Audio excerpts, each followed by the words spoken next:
మరి ఈ కొత్త సంవత్సరం ముగిస్తున్న సమయంలో క్రిస్మస్ సందర్భంగా చాలామంది వాళ్ళు ఒక కారుని అంటే సాధారణంగా మధ్యతరగతి ప్రజలకి కారు అనేది ఒక ఆశ.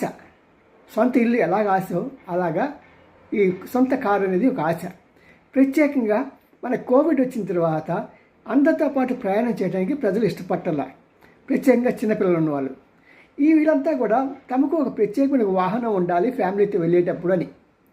కోర్స్ మరి మన టాటా గారు ఒకసారి బొంబాయి వీధుల్లో ప్రయాణం చేస్తూ ఉంటే అక్కడ ఒక చిన్న స్కూటర్ మీద ఒక ఫ్యామిలీ భార్య భర్త ముగ్గురు పిల్లలు ఆ స్కూటర్ మీద ప్రయాణం చేస్తుంటే ఎంతో సతమతం అవుతూ ఉంటే ఆయన చాలా బాధపడ్డారు.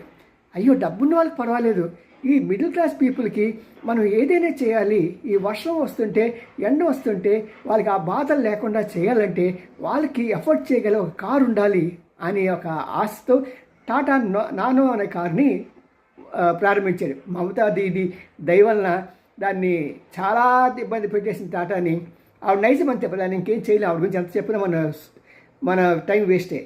సరే, అలాంటి ఈ సమయంలో చాలామంది ప్రత్యేకంగా గత 5-6 సంవత్సరాలు చూస్తుంటే ఒకప్పుడు లేబర్ క్లాస్లో ఉన్న వాళ్ళంతా కూడా ఇప్పుడు మిడిల్ క్లాస్ లోయర్ మిడిల్ క్లాస్లో ఉన్న వాళ్ళంతా కూడా మిడిల్ క్లాస్కి రావడం జరిగింది.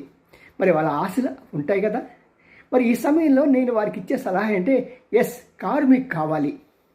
ఈ కారు కొనేటప్పుడు ఈ సంవత్సరాంతంలో చాలామంది ₹1,00,000, ₹1,50,000 డిస్కౌంట్లు ఇస్తూ ఉంటారు. మీకు నిజంగా కారు సొంతంగా కావాలి, నేను ఒక 10 సంవత్సరాలు 15 సంవత్సరాల పాటు దీన్ని వాడుకుంటాను అనుకుంటే ఇప్పుడు కొనండి, నో ప్రాబ్లం.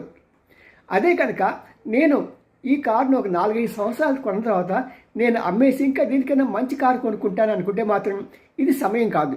ఎందుకంటే ఇది 25 మోడల్ మాట. 26 జనవరి 25తో ఆ ప్రాంతం వచ్చేటప్పటికి మోడల్ మారిపోతుంది.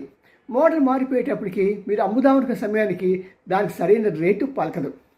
రెండోది, కారు కొనేటప్పుడు ఆ కారుకి రీసేల్ వాల్యూ ఉందా లేదా అని ఆలోచించండి. రీసేల్ వాల్యూ లేని కారు కొనకండి. ఎందుకంటే ఎప్పుడైనా మన స్థాయి పెరిగి కొత్త కారు కొనుక్కుందాం అనుకుంటే ఇది రీసేలబుల్గా ఉండాలి. అలాంటి వాటి గురించి ఎంక్వైరీ చేయండి. అంతేకాకుండా చివరిగా చెప్పేది ఏంటంటే, మీ శక్తి ఎంత ఉంటుందో అంతలోనే కారు కొనండి. ఒకవేళ అంతగా కాకపోతే ఈ మధ్య సెకండ్ హ్యాండ్ కార్లు కూడా చాలా మంచి క్వాలిటీవి తక్కువ రేటుకి వస్తున్నాయి. ఎందుకంటే కొంతమంది యువకులు ఏంటంటే వాళ్ళు ప్రతి 2 సంవత్సరాలకి 3 సంవత్సరాలకి కారు మార్చేద్దాం అనే ఒక భ్రమలో ఉన్నారు. కాబట్టి అలాంటి కార్లు చాలా చౌకగా దొరుకుతాయి, మంచి మెకానిక్ అంటే చాలు. మరి కొత్త సంవత్సరం శుభాకాంక్షలు తెలియజేస్తూ మీకు దిగ్గ సైన్ ఆఫ్ చేస్తున్నా మీ ఎన్ Ramji, senior journalist, Gudiganti TV.